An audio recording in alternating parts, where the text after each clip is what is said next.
आप देख रहे हैं डार्क फाइल्स। तो चलिए बढ़ते हैं आज की इस कहानी की ओर। मैं सुंदर और विशाल, हम तीनों बचपन के दोस्त हैं। हालांकि विशाल हमारे गांव का नहीं था, मगर मैं और सुंदर हम दोनों एक ही गांव के थे। हम तीनों का खाना पीना, उठना बैठना सब एक साथ में ही होता था। एक बार की बात है, उस दिन विशाल का जन्मदिन था। पहले जब हम छोटे थे तब उसके घर वाले उसका जन्मदिन दिन में मनाते थे और शाम होने से पहले पहले खाना पीना सब कुछ निपट जाया करता था। मगर पिछले 2 सालों से ऐसा नहीं हो रहा है। पिछले 2 सालों से विशाल का जन्मदिन रात में मनाया जाता आ रहा है, और ऐसा कोई साल नहीं जब मैं और सुंदर हम दोनों विशाल के जन्मदिन में ना शरीक हुए हों। तो इस बार भी हमारा जाना बनता ही था। लिहाजा मैंने और सुंदर ने अपना अपना साइकिल निकाला और शाम के तकरीबन 6 बजे तक हम लोग निकल पड़े विशाल के गांव की ओर। विशाल का गांव हमारे गांव से थोड़ा दूर था, इसलिए हम शाम को ही निकल गए।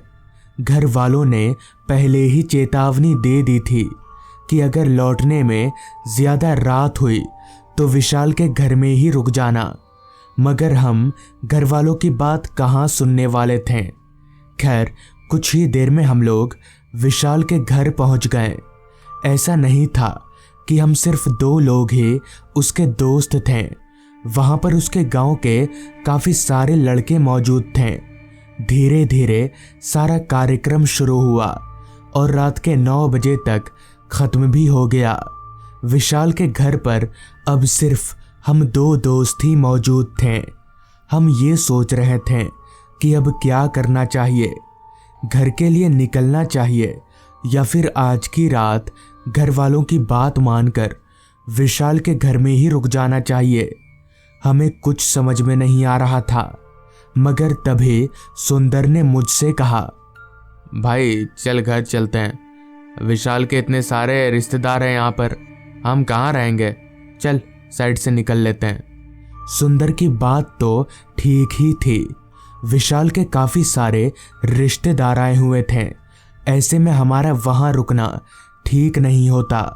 फिर क्या था, छुपके छुपाते बिना किसी को बताए हम दोनों ने अपना अपना साइकिल लिया और अपने गांव की तरफ निकल पड़े। बिना किसी को बताए इसलिए क्योंकि अगर हम विशाल को अपने निकलने की जानकारी देते तो वो हमें उसके घर से टस से मस नहीं होने देता।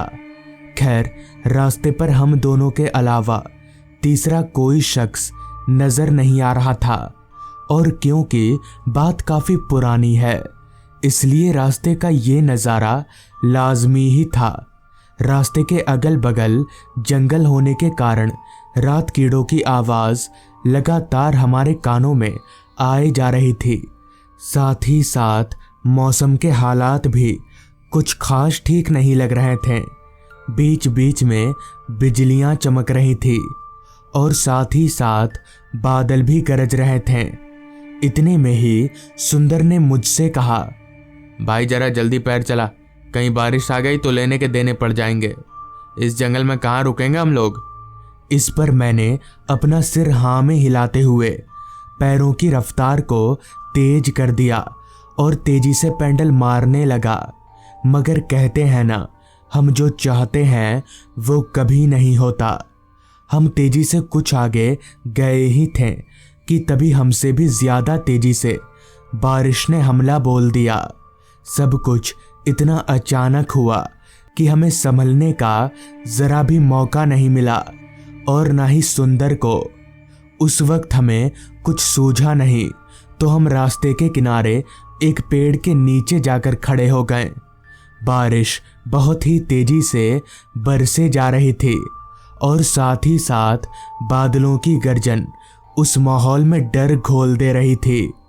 आसपास अंधेरा इतना ज्यादा फैला हुआ था कि हाथ को हाथ दिखाना भी मुश्किल हो रहा था। बीच बीच में बिजली चमकने की रोशनी से ही थोड़ा बहुत दिख रहा था। अभी मैं इधर उधर देख ही रहा था कि तभी मेरी नज़र सामने हमसे कुछ ही दूरी पर चल रही लाइट जैसी कुछ चीज पर गई। पर चूंकि वो हमसे काफी दूरी पर था, इसलिए साफ तौर पर समझ में नहीं आ रहा था कि वो है क्या। जिस पर मैंने सुंदर से कहा, वो देख, उधर वो सामने कुछ चमक रहा है ना। सुंदर मेरे इशारे की ओर पलटा और कुछ देर तक उस चमकती हुई चीज को देखने के बाद सुंदर ने कहा, हाँ यार, लगता है वहाँ कोई दुकान है। पर उस जगह पर तो एक कब्रिस्तान था, फिर वहाँ दुकान किसने लगाया होगा। इस पर मैंने कहा, जिसने भी लगाया हो हमारे लिए तो अच्छा ही रहेगा ना। वहाँ जाकर आराम से बारिश रुकने का इंतज़ार भी करेंगे। यहाँ इस मौसम में पेड़ के नीचे खड़े रहना ठीक नहीं रहेगा। सुंदर मेरी बात से सहमत था, लिहाजा हम दोनों ने उसी वक्त पेड़ों की आड़ में उस रोशनी की तरफ जाना शुरू कर दिया। साइकिल धक्का देते देते जब हम उस रोशनी के करीब पहुंचे तो सुंदर का अंदाजा एकदम सही निकला। वो एक चाय की दुकान थी। दुकान पर चाय वाले के अलावा दूसरा कोई शख्स नहीं था और वो चाय की दुकान ठीक कब्रिस्तान के दरवाजे के बगल में बनी हुई थी। खैर, हम दोनों उस दुकान में लगी एक बेंच पर जाकर बैठ गए।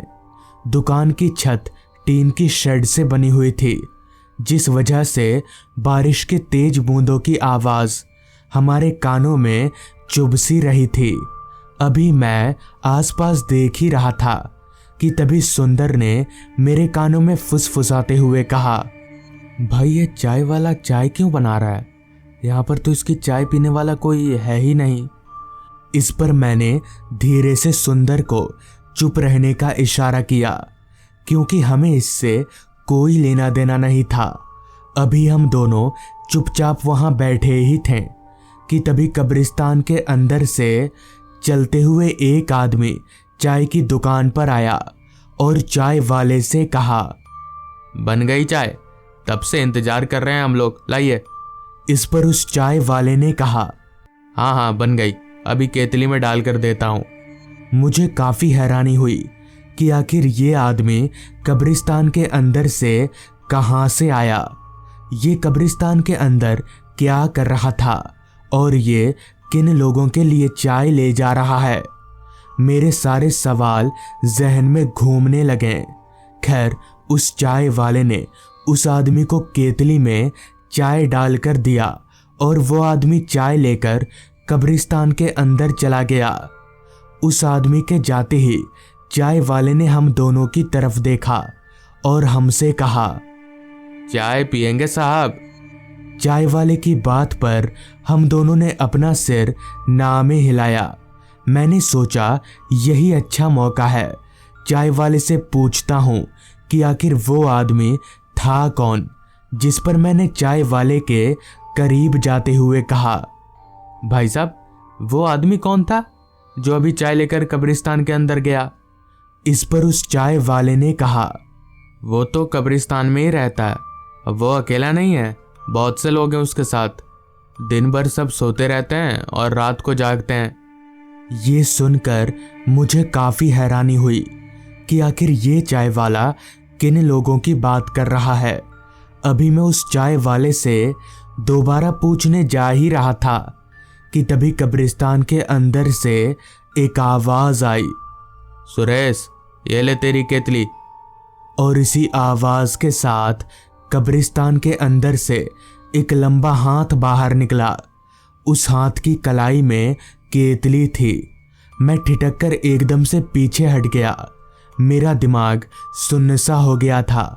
मुझे कुछ समझ नहीं आ रहा था कि आखिर इतना लंबा हाथ किसी इंसान का कैसे हो सकता है। इतने में ही पीछे से सुंदर ने मेरा हाथ पकड़ा। वो मुझे खींचकर साइकिलों के पास ले गया, जिसके बाद हम दोनों ने अपनी अपनी साइकिल उठाई और बारिश में भीगते हुए ही अपने घर की तरफ भाग गए। हम भाग रहे थे कि तभी हमारे कानों में पीछे से एक आवाज आई, साहब चाय नहीं पीजिएगा? मगर हम रुके नहीं और भागते हुए सीधे घर आ गए। कुछ दिनों तक हमने इस घटना का जिक्र किसी से नहीं किया। बाद में जब हमने ये बात सबको बताई तो किसी ने भी हमारी बात पर विश्वास ही नहीं किया। पर उस रात हमारे साथ जो हुआ उसे हम कभी नहीं भूल सकते। तो दोस्तों, ये थी आज की कहानी। अगर आपको ये कहानी अच्छी लगी हो तो चैनल को ज़रूर सब्सक्राइब कर लें। तो मैं आपका दोस्त आर्यन जल्द ही मिलूंगा आपसे ऐसी ही एक कहानी के साथ।